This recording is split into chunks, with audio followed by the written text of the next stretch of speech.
Tucker is 5 years old. Zion is 6. Isaiah is 7 years. Judah is 8 years old. Tyler is 9 years old. Malachi is 10. Levi is 11. Gabrielle is 12 years old. Samuel is 15 years old. And Michael is 16 years old.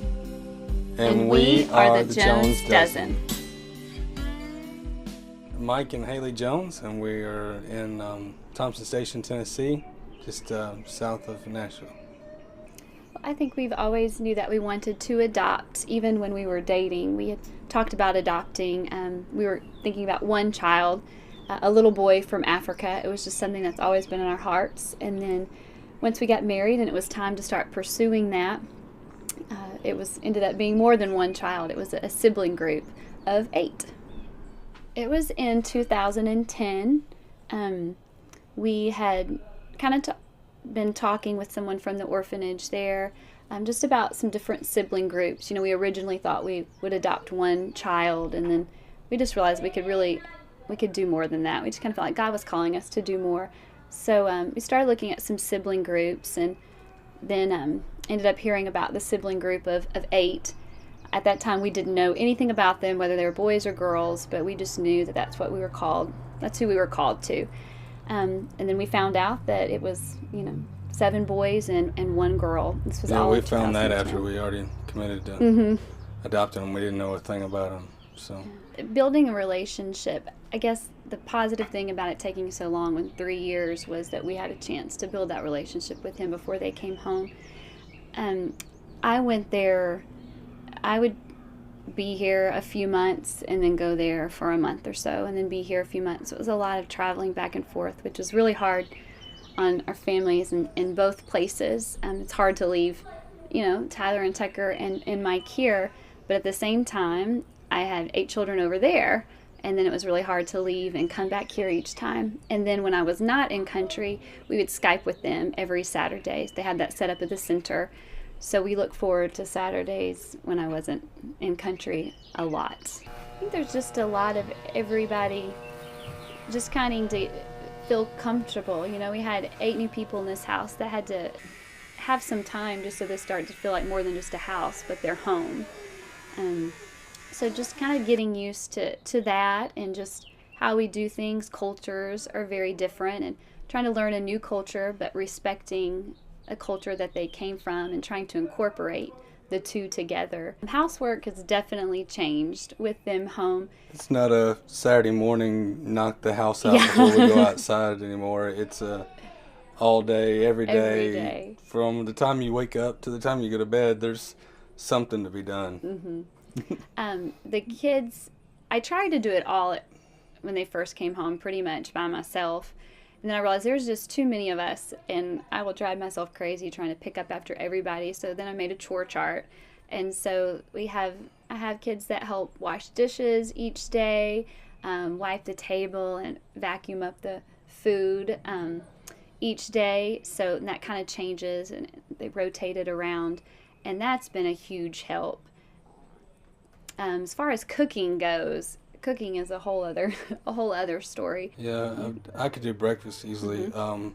For breakfast, it's a gallon of hot tea with some milk and sugar in it. That's kind of what they were used to in the orphanage in Sierra Leone, and it's usually about 36 eggs and 2 pounds of sausage, and then there's usually make 24 biscuits, and then there's usually bacon as well. So it's about 2 packages of bacon, so another couple pounds of bacon. But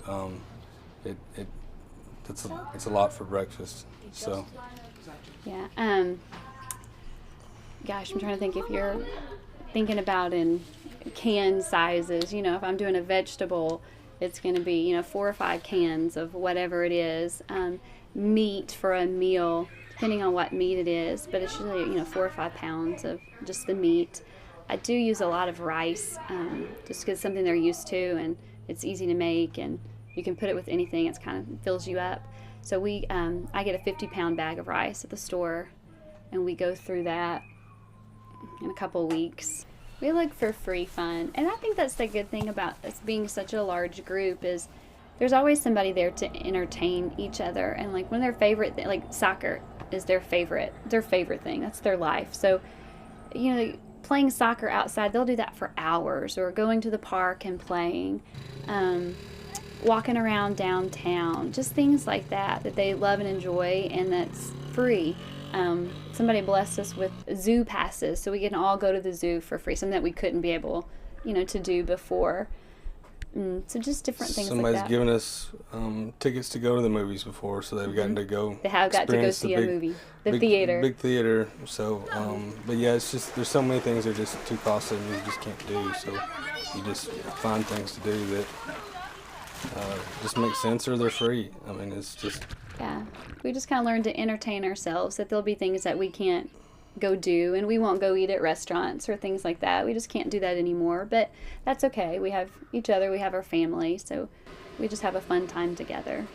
It's just, it's something we were glad to do, and have them as part of our lives, and having them here just gave us a peace, and just, we were all under one roof, and just having them here, and just, they're all so different and unique, and I mean, they're all so special that it's something every day, or just you can't love on each one of them enough, and they bring us a lot of joy.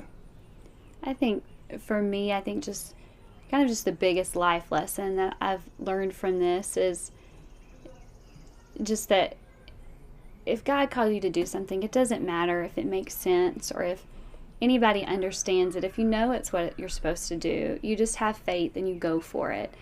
And when you're on that path, that's when you're going to find peace and joy. That's when you'll find fulfillment. And so to have them here, I can say it's busy and it's crazy and it's hectic and there's always something to do. But I am truly, truly joyful.